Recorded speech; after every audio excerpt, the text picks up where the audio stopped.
Hi hello नमस्कार मंडळी, मी निशा स्वागत करते तुम्हा सगळ्यांचे आपल्या मराठी जेवण ह्या चॅनलवर। सर्वप्रथम माझ्या सगळ्या गोडत्यांना श्री स्वामी समर्थ। तर आज आहे महाशिवरात्री, तर महाशिवरात्रीच्या तुम्हा सगळ्यांना खूप साऱ्या शुभेच्छा। आणि सकाळी मस्त इथं गार असं वातावरण होतं आज, आणि म्हणजे असं जास्त ऊन नव्हतं, एकदम असं गार हवा येत होती, खूप छान वाटत होतं। उन्हाळ्यामध्ये असं गार हवा आली सकाळी तर खूप छान असं वातावरण होतं आणि छानसुद्धा वाटतं आपल्याला, कारण गरमीमुळं आपण आधीच त्रासलेलो असतो आणि मग अशी गार हवेची आपण वाटच बघत असतो। मग ती लागली का आपण एकदम असं मन शांत होऊन जातं। तर इथं सकाळी मस्त सडा मारून घेतलेला आहे, आणि काहीतरी असा सण असला की काही वेगळ्याच वाईब येतात आपल्या घरात, आणि असं सडा वगैरे मारायला सुद्धा खूप छान वाटतं, मला तरी वाटतं। तुम्हाला वाटतं का ते कमेंट करून नक्की कळवा। आणि इथं पाणी वगैरे मारून घेतलेले आहे। मला कमी पाणी मारलेलं सुद्धा आवडत नाही, जास्त पाणी मारलं की खूप छान वाटतं, मस्त ओलं ओलं आणि खूप छान अशी फिलिंग येते। तर इथं पाणी मारत होते मी दोन एक बादल्या तरी मारल्या, कारण एक बादली मारली की थोडं पातळ पातळ होतं, आणि 2 बादल्या मारल्या की मग छानपैकी असं दाट पाणी मारलं जातं आणि खूप छान सुद्धा अंगण रंगून जातं पाण्याने छानपैकी। तर पाणी वगैरे मारून घेतलं आणि त्यानंतरनं झाडू लगेचच मारून घेते, कारण कसं मी आधी झाडू मारत नाही, कोणी कोणी कसं करतं आधी झाडू मारून घेतं मग पाणी मारतात। तसं काय होतं, आपल्या अंगावर सगळे धूळ उडते आणि काही मग उपयोग पण होत नाही पाणी मारण्याचा। नुसतंच आधी झाडून घ्यायचं मग पाणी मारायचं। मग मी पहिलं सडा मारते, मग झाडते, मग कसं धूळ उडत नाही अंगावर, आणि छान अशी रांगोळीसुद्धा काढलेली आहे आज महाशिवरात्री आहे म्हणून। तशी तर रांगोळी मी रोजच काढायचे आधी, कारण मग म्हणजे आता बाळ झालं आणि ते राहूनच देत नाही रांगोळी। आणि बघा तो झोपलेलं सुद्धा आहे अजून, माझं आवरायचं काम चाललेलं, त्याला काही उठवलं नाही, नाहीतर मग उठलं तर परत काही कामं करून देत नाही, मागं मागं मम्मी मम्मी करत फिरतो। मग तो झोपलेला आहे, तोपर्यंत जे कामं उरकायची ती उरकून घेते मी। त्याच्या पप्पांना सुद्धा सुट्टी होती, मग बाप लेकं झोपले मस्त लेटपर्यंत, कारण कसं रोजचेच आपले कामं असतात, रोजचेच घाई असते। एक दिवस असं निवांत भेटलं की मग झोपतात ते। तसं आपल्या बायकांचं नसतं, आपल्याला रोजच कामं असतात, रोजचीच धावपळ आपली असते, आपल्याला कधीही सुट्टीच नसते। सुट्टी म्हणजे हा शब्द आपल्या आयुष्यात नाहीच आहे, कारण कसं किती पण सुट्ट्या असल्या, किती पण काही असलं तरी बायकांना सुट्ट्या नाही। एवढ्या कोरोना काळात सुद्धा सगळं जग घरात बसलेलं होतं, पण बायका बसलेल्या नव्हत्या, त्यांचं घरात काम चालूच होतं। तर असं इथं अंघोळ वगैरे केले, आज महाशिवरात्री असल्यामुळं उपवाससुद्धा आहे, आणि छानपैकी असं केस वगैरे धुवून घेतलेले आहेत आज। आणि असं पण उपवास असला की केस धुतल्याशिवाय होतच नाही, जोपर्यंत केस धुवत नाही तोपर्यंत वाटतच नाही की उपवास आहे असं, मला तरी असं होतं। केस रुमालाने बांधून घेतले, नाही तर मग ओले केस पुसून लगेच जरी आपण क्लिप वगैरे लावले ना तरी सगळं पाणी अंगावर येतं आणि पूर्ण कपडे वगैरे सुद्धा ओले होतात, आणि खाली पाणीसुद्धा पूर्ण टिपटिप गळतं, म्हणून मग रुमाल जे आहे ते मी गुंडाळूनच ठेवला। थोड्या वेळाने केस सुकले का मग तेव्हा काढीन, तोपर्यंत जे किचनवर थोडेफार भांडे इकडं तिकडं होते ते मी बेसिंगमध्ये ठेवून दिले, आणि मस्त चहा घेते म्हणलं, चहा घेतल्याशिवाय फ्रेश वाटत नाही। मध्यंतरी चहा तर मी पूर्णपणेच बंद केलेला, कारण मग जास्त गोड वगैरे झालं की मग खूप असं वेट पण वाढतं आणि शरीराला सुद्धा खूप प्रॉब्लेम येतात, म्हणून मग मी आधी खूप चहा घ्यायचे बरं का, म्हणजे मोठा मग असतो ना म्हणजे तो भरूनच मी चहा घेत होते सकाळ संध्याकाळ, आणि त्याच्यासोबत काही ना काही पोळी तूप वगैरे लावून, बटर लावून पोळी, नाही तर मग टोस्ट वगैरे खारी, असं काही ना काही खात असायचं।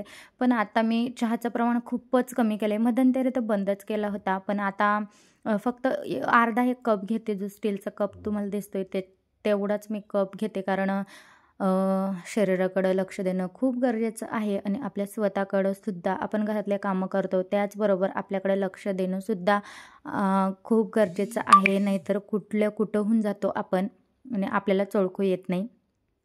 तर असं इथं देवपूजा करायला घेतली आणि सगळं अष्टगण वगैरे लावून घेत आहे। हे फोटो ठेवायला म्हणजे वरती भिंतीवर चुका ठोकायला जागाच नाही, म्हणून मी देवघरावरच फोटो ठेवलेले, कारण हे फोटो म्हणजे वास्तुशांती केली होती घराची तेव्हा आलेले होते, आणि ते कुठं ठेवायचे म्हणून खूप प्रश्न पडतो, आणि भिंतीला लावायला त्याला चुका वगैरे लागतात, ते काही ठोकायला म्हणजे ते काही मशीन असतं त्याच्याने पण काही मुहूर्तच लागत नाही, म्हणून मग ते फोटो मी तिथंच ठेवले। चाललंय आता आमचं थोडंफार म्हणजे करणार आहे आम्ही देवघर वगैरे, पण थोडा वेळ लागेल म्हटलं तोपर्यंत चला असंच मॅनेज करूयात.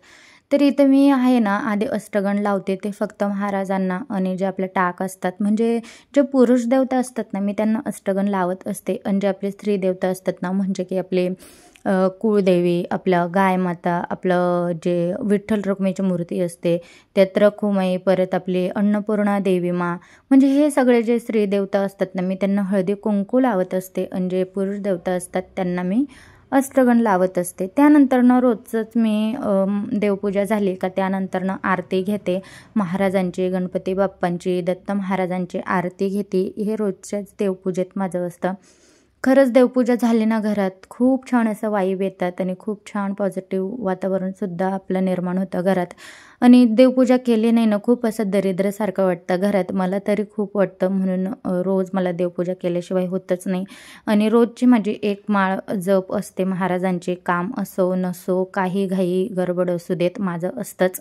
तेवढी देवपूजा मी करते कामातून वेळ काढून, कारण आपण सगळे कामं होतात आपल्या, तर देवाचंच आपण करायला कंटाळा करतो. कामं तर नेहमीचीच असतात, म्हणजे रोजचीच कामं असतात आपले, त्या कामातून आपण देवाला पण वेळ दिला पाहिजे. तर असं माझी देवपूजा वगैरे झालेली होती, आणि तोपर्यंत माझे केससुद्धा सुकलेले होते, आणि केस धुतल्यानंतर खरं सांगू ना खूप छान फ्रेश वाटतं, आणि स्वतःला अशी खूप छान अशी वाईब येते. खरंच मला तर खरंच येते, म्हणजे डोकं आपलं हलकं पडल्यासारखं वाटतं, आणि काहीतरी ओझं रिकामं झालंय डोक्यावरून असं वाटतं. खरंच केस धुतल्यानंतर खूप छान वाटतं. पण ते केस रोज धुणं पण शक्य नाही, आणि रोज धुणं पण चांगलं नाही, नाहीतर केस गळायला लागतात. आणि सध्या माझे केस पण खूप गळायला लागले आहेत, का बरं काय माहिती. मी 2-1 वेळेस स्ट्रेटनिंग केलेली, त्याच्यामुळं का कशामुळं मला काही कळेनाच झालं आहे, पण खूप गळत आहेत. आता त्यावर मी तेल मागवलं आहे एक, ते मी यूज करणार आहे. तर बघू त्याच्यावर फरक पडतो की नाही, मग दुसरं ट्राय करेन काहीतरी. पण मग खूप केस गळत आहेत. माझे केस करले आहेत म्हणून एवढं समजू येत नाही, नाहीतर मग स्ट्रेट केले तर खूप पातळ होतात ते. आणि लगेचच पाणी आलं, देवपूजा वगैरे केली, लगेच पाणी आलं. पाणी आमच्याकडं उन्हाळ्यात 3-4 दिवसांनी येत असतं.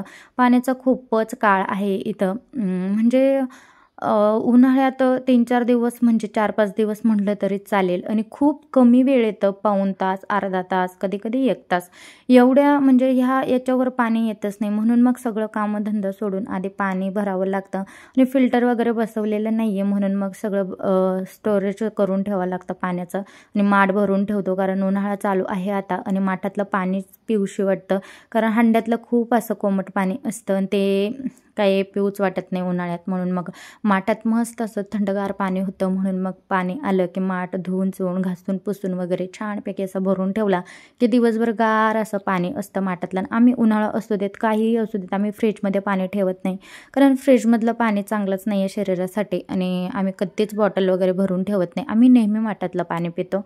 माठातलं गार नसलं तरी चालेल, पण आम्ही माठातलंच पितो. आणि पहिल्यापासून कोणाला फ्रीजचं पाणी प्यायची सवयच नाही आहे, आणि ती सवय आम्हाला लावून पण घ्यायची नाही, आणि आम्ही लावून पण घेत नाही. त्यानंतर पाणी वगैरे भरलं सगळं, देवाचं पाणी वेगळं मी भरून ठेवते. देवाची कळशी मस्त घासून बिसून देवाच्या कळशी भरून ठेवली, कारण कसं आपण पाणी एकत्र म्हणजे खरकटं वगैरे हात लागतो असं काही ना काही होतंच, त्याच्यामुळे देवांचं पाणी मी वेगळं भरून ठेवते. 2-3 दिवस पुरतं मग ते. आणि त्यानंतरनं उन्हाळ्यात आपल्या झाडांना पाण्याची तर खूप गरज असते, म्हणून मग रोज मी 1 कळशी मस्त सगळ्या झाडांना पाणी टाकून देत असते. मग मस्त हिरवेगार दिसतं छानपैकी, आणि खूप छान वाटतं खरंच झाडांकडं बघून. मला तर खूप आवडतात झाडं घरापुढं.